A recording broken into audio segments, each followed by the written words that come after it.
itu buat diri kalian puas dulu. Kalau diri kalian belum puas, ya itu bisa dikatakan sukses oleh klien mungkin, tapi ada sesuatu yang mengganjal pasti.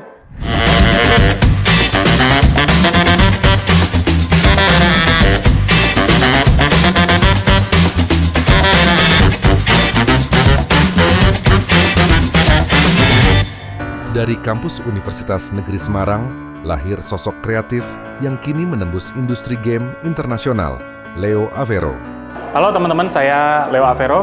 Saya alumni UNES angkatan 2013 di jurusan Seni Rupa dan Konsentrasi BKV.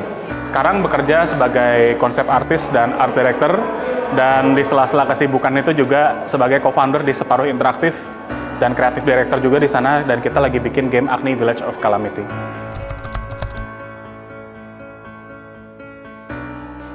Project yang lagi kita pegang kalau personal selain Agni, kita udah pernah ngerjain game Back 4 Blood, udah pernah ngerjain Killing Floor 3 kalau teman-teman tahu, udah pernah ngerjain Diablo juga, dan beberapa konsep untuk Dungeons and Dragons, dan yang paling aksesibel mungkin Blue Beetle-nya DC kemarin udah keluar.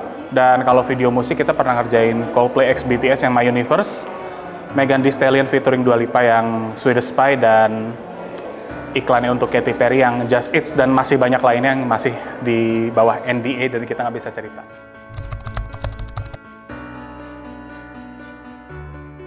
Yang paling berkesan itu waktu ngerjain Diablo 4, itu kan kita buat senjata, dan senjatanya itu pedang untuk in-game-nya. Dan karena si art director-nya di timnya Diablo itu butuh sesuatu yang unik, kita tuh agak pusing sebenarnya waktu itu nyarinya gimana. Akhirnya tak pikir aja, tak bikin aja keris gitu, tak gedein jadi pedang, akhirnya langsung di ACC karena itu jarang dipakai gitu.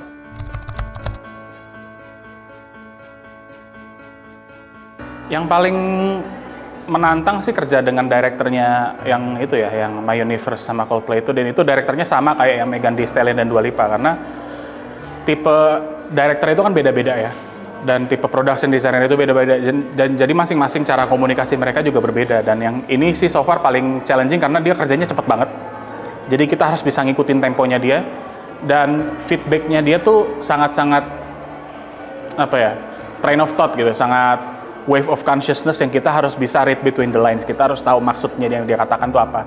Dan itu bagian paling penting dari pekerjaan juga sih, karena kalau kita nggak tahu instruksinya apa, kan kita nggak tahu harus ngapain.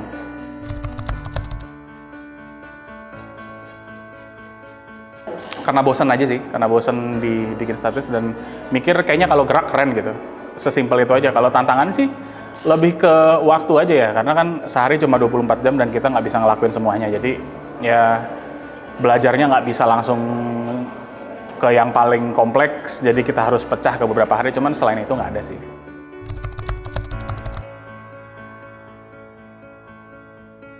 Legacy yang mau ditinggalkan ya, nggak ada sih kalau legacy.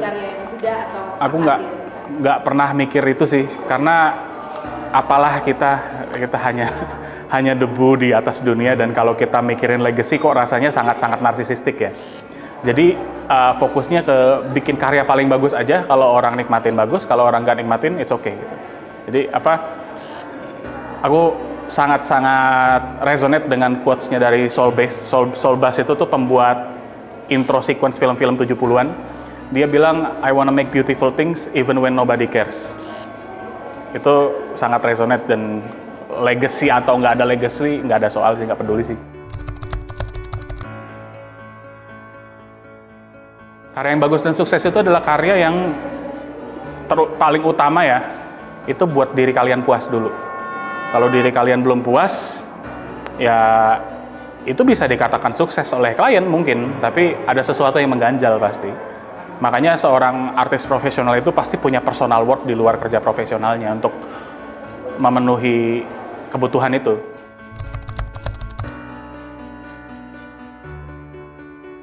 Ya, sering. Kita kan bisa melakukan sesuatu kan pasti melewati banyak penolakan ya, siapapun, karir apapun, expertise apapun pasti banyak penolakan. Jadi banyak, pernah ditolak studio, ditolak klien, ditolak art director sendiri, dan banyak lain gitu. Jadi kita yang penting setelah penolakan itu nextnya kita mau ngapain gitu aja.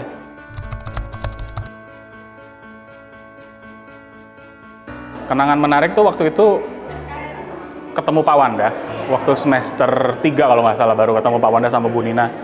Terus akhirnya tuh ada dosen yang nunjukin kalau ada sesuatu yang di luar yang diajarkan di kampus gitu. Kalau Pak Wanda kan game dev ya, dan udah pernah berkarir di luar negeri juga, jadi sangat inspiratif dan rasanya kita mahasiswa yang waktu itu masih anak-anak SMA basically, yang tiba-tiba duduk di bangku perkuliahan dan harus menyiapkan dirinya untuk sebuah karir atau sebuah jalur akademis gitu. Itu tuh penting punya role model seperti itu. Itu salah satu yang paling berkesan. Yang lain ya teman-temannya pasti nongkrong sampai pagi, terus kita nggak ada duit buat makan, terus mie instan dihancurin terus kita makan mentah-mentah, itu sering gitu. Mie instan dihancurin dimakan. Ya, terus air keran itu kita masukin galon, kita biarin sehari supaya kita lupa itu air keran. Jadi besoknya kita minum lagi gitu.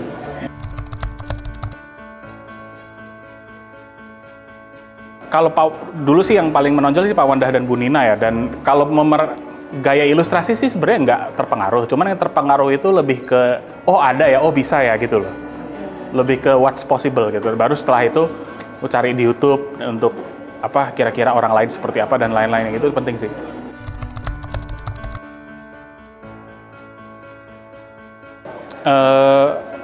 Ya sesimpel mikir aja, kalau nggak ngelakuin ini ngapain lagi. Jadi ya dilanjutin aja.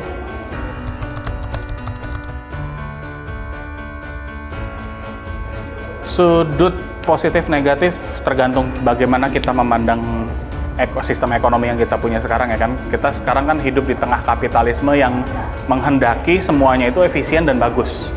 Jadi kalau memang kita sudah di bawah sistem itu, ya sangat masuk akal ketika hal-hal yang sangat personal dan sangat-sangat kita identikkan dengan kejiwaan seperti seni pun juga terkorporatisasi dan akhirnya harus menggunakan workflow yang industrialized gitu. Ini jadi ya aku lihatnya moralnya tuh netral aja. Kalau soal ethics toolnya AI, karena AI itu dibangun dari database gambar yang tanpa izin kan, jadi tuh menurutku morally wrong. Cuman teknologinya sendiri rasanya yang namanya industri pasti akan ke situ, dan kita suka nggak suka ya kita harus beradaptasi kalau misalnya kita mau kerja di industri, karena namanya industri kan, gitu sih.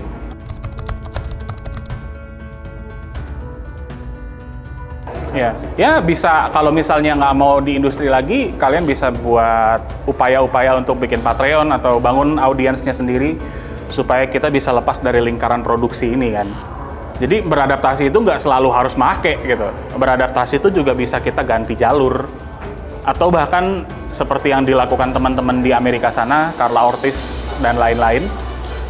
Cara mereka beradaptasi adalah dengan melakukan litigasi terhadap Stable Diffusion yang bikin AI itu. Jadi adaptasi itu nggak seharusnya kita artikan sebagai ngikut gitu. Adaptasi itu bisa macam-macam.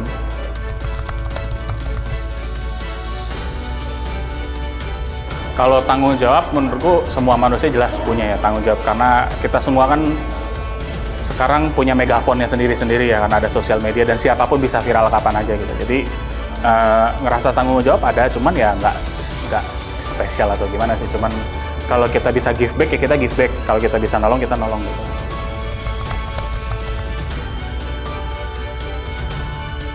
Fokus di fundamental dan jangan terpaku pada satu proses. Karena banyak jalan untuk mendapatkan hasil yang kalian mau, dan kreativitas itu nggak hanya terbatas di ide, tapi terbatas juga dari bagaimana kalian membuat karya itu. Bagaimana kalian membuat karya itu. Ya, kreativitas itu nggak ada batasnya. Jadi coba be kreatif, jangan cuma dari ide berkarya, tapi juga bagaimana kalian belajar, bagaimana kalian berkarya, dan bagaimana kalian menyerap sesuatu untuk nantinya dimasukkan ke dalam karya itu. Dan pokoknya fundamental, itu jangan dilupain.